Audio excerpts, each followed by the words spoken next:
அதிகாரம் 1.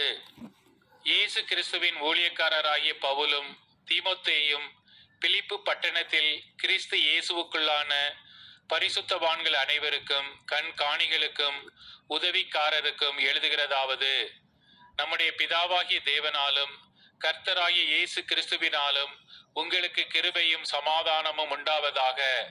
சுவிசேஷம் உங்களுக்கு அறிவிக்கப்பட்ட நாள் முதல் இதுவரைக்கும் நீங்கள் அதற்கு உடன்பட்டவர்கள் ஆனபடியால் நான் பண்ணுகிற ஒவ்வொரு விண்ணப்பத்திலும் உங்கள் அனைவருக்காகவும் எப்போதும் சந்தோஷத்தோடு விண்ணப்பம் பண்ணி, உங்களில் நற்கிரியையை தொடங்கினவர் அதை இயேசு கிறிஸ்துவின் நாள் பரியந்தம் முடிவு நடத்தி வருவார் என்று நம்பி நான் உங்களை நினைக்கிற பொழுது என் தேவனை ஸ்தோத்தரிக்கிறேன்.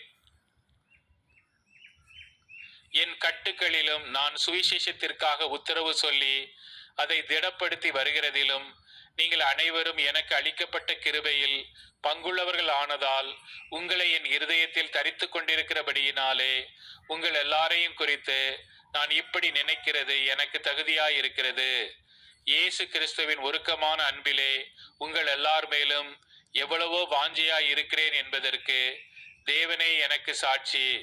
மேலும் உத்தமமானவைகளை நீங்கள் ஒப்புக்கொள்ளத்தக்கதாக உங்கள் அன்பானது அறிவிலும் எல்லா உணர்விலும் இன்னும் அதிகமாய் பெருகவும் தேவனுக்கு மகிமையும் துதியும் உண்டாகும்படி இயேசு கிறிஸ்துவினால் வருகிற நீதியின் கனிகளால் நிறைந்தவர்களாகி நீங்கள் கிறிஸ்துவின் நாளுக்கென்று துப்புரவானவர்களும் இடரல் அற்றவர்களுமாயிருக்கவும் வேண்டுதல் செய்கிறேன். சகோதரரே, எனக்கு சம்பவித்தவைகள் சுவிசேஷம் பிரபலமாகும்படிக்கு ஏதுவாயிற்றென்று நீங்கள் அறிய மனதாயிருக்கிறேன். அரமனை எங்கும் உள்ளவர்களுக்கும் மற்ற யாவருக்கும் என் கட்டுக்கள் கிறிஸ்துவுக்குள்ளான கட்டுகள் என்று வெளியரங்கமாகி, சகோதரரில் அநேகர் என் கட்டுக்களாலே கர்த்தருக்குள் திடன் கொண்டு பயமில்லாமல் திருவசனத்தை சொல்லும்படி அதிகமாய் துணிந்திருக்கிறார்கள். சிலர் பொறாமையினாலும் விரோதத்தினாலும் சிலர் நல் மனதினாலும் கிறிஸ்துவை பிரசங்கிக்கிறார்கள். சிலர் என் கட்டுக்களோடே உபத்திரவத்தையும் கூட்ட நினைத்து சுத்த மனதோடே கிறிஸ்துவை அறிவியாமல் விரோதத்தினாலே அறிவிக்கிறார்கள். சுவிசேஷத்திற்காக நான் உத்தரவு சொல்ல ஏற்படுத்தப்பட்டவன் என்று அறிந்து சிலர் அன்பினாலே அறிவிக்கிறார்கள். இதனால் என்ன? வஞ்சகத்தினாலாவது உண்மையினாலாவது எப்படியாவது கிறிஸ்து அறிவிக்கப்படுகிறார். அதனால் சந்தோஷப்படுகிறேன், இன்னமும் சந்தோஷப்படுவேன். அது உங்கள் வேண்டுதலினாலும் இயேசு கிறிஸ்துவனுடைய ஆவியின் உதவியினாலும் எனக்கு இரட்சிப்பாக முடியும் என்று அறிவேன்.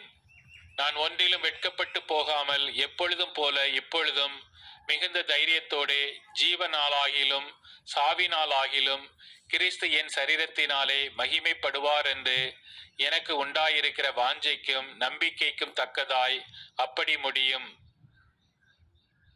கிறிஸ்து எனக்கு ஜீவன், சாவு எனக்கு ஆதாயம். ஆகிலும் சரீரத்தில் பிழைத்திருக்கிறதினாலே என் கிரியைக்கு பலன் உண்டாயிருப்பதால் நான் தெரிந்து கொள்ள வேண்டியது இன்னதென்று அறியேன். ஏனெனில் இவ்விரண்டினாலும் நான் நெருக்கப்படுகிறேன். தேகத்தை விட்டு பிரிந்து கிறிஸ்துவுடனே கூட இருக்க எனக்கு ஆசையுண்டு. அது அதிக நன்மையாயிருக்கும். அப்படி இருந்தும் நான் சரீரத்தில் தரித்திருப்பது உங்களுக்கு அதிக அவசியம்.